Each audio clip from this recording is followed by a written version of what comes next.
കുറച്ച് ദിവസത്തെ റെസ്റ്റിന് ശേഷം നമ്മൾ ഈ ഒരു റൂമിനോടും ബേസിൽ ബ്രോനോടൊക്കെ യാത്ര പറഞ്ഞ് ഇവിടുന്ന് ഇറങ്ങണേട്ടാ. അങ്ങനെ ഞങ്ങൾ ഈ ഒരു ദിവസം ലാസ്റ്റ് കഴിക്കുന്ന ഫുഡാണ് ചോറും പരിപ്പ് കറിയും പിന്നെ അച്ചാറൊക്കെ ഉണ്ട് കേട്ടോ. അങ്ങനെ അതൊക്കെ കഴിഞ്ഞ് നമ്മൾ ബാഗൊക്കെ പാക്ക് ചെയ്ത് പയ്യെ ഇവിടുന്ന് ഇറങ്ങി. പിന്നെ പോണതിന് മുമ്പ് നമുക്ക് ഈ ഒരു റൂമും കാര്യങ്ങളൊക്കെ സെറ്റ് ചെയ്യുന്നൊരു പുള്ളിയാണ് കേട്ടോ. പുള്ളിനോട് യാത്ര പറഞ്ഞ് ഇവിടുന്ന് ഇറങ്ങണം. ഈ ഒരു പുള്ളിയുടെ ഒരു ജൊനൂൻ നാട്ടാ. അങ്ങനെ പുള്ളിനോടൊക്കെ യാത്ര പറഞ്ഞ് നമ്മൾ അവിടെ നിന്ന് ഇറങ്ങി.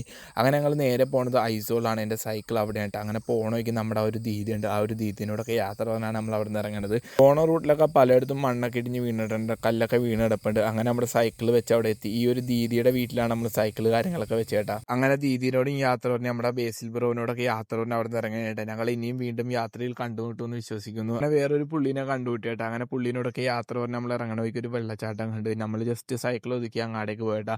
ചെറിയൊരു വെള്ളച്ചാട്ടമാണ്, കാണാൻ അടിപൊളിയല്ലേ. അങ്ങനെ അതൊക്കെ കഴിഞ്ഞ് വീണ്ടും നമ്മൾ അവിടുന്ന് റൈഡ് സ്റ്റാർട്ട് ചെയ്ത് അത്യാവശ്യം ഇറക്കവും കാര്യങ്ങളൊക്കെ ഉണ്ട്. അങ്ങനെ പോകണമെങ്കിൽ ഇതേപോലെ വണ്ടികളൊക്കെ കുറെ നശിഞ്ഞ് കിടപ്പുണ്ട് കേട്ടോ. ഇതെനിക്ക് തോന്നുന്നുണ്ട് മുമ്പെങ്ങോ വണ്ടി ഇടിച്ചിട്ട് ഇങ്ങനെ ഒതുക്കി വെച്ചിട്ട് കാട് പിടിച്ചെടുക്കണേണ്ട. അങ്ങനെ പോകണമെങ്കിൽ വീണ്ടും കുറച്ച് ആൾക്കാരെ കണ്ടുപിട്ടി. ഉമ്മാരെ അടിച്ച് കിറിയും കിടക്കേണ്ട. ഉമ്മാർ എന്തൊക്കെയോ പറയേണ്ടത് എനിക്കൊന്നും മനസ്സിലായില്ല കേട്ടാ.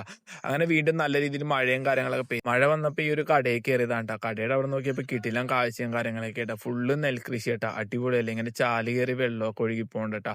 അങ്ങനെ അവിടെ നിന്ന് ഒരു ചായയും കാര്യങ്ങളൊക്കെ പറഞ്ഞു. പിന്നെ മുട്ട പുഴുങ്ങിയൊക്കെ ഉണ്ടാകുന്നുണ്ട്. 15 രൂപയാണ്. അപ്പം ഞാൻ അത് വിട്ടട്ടാ.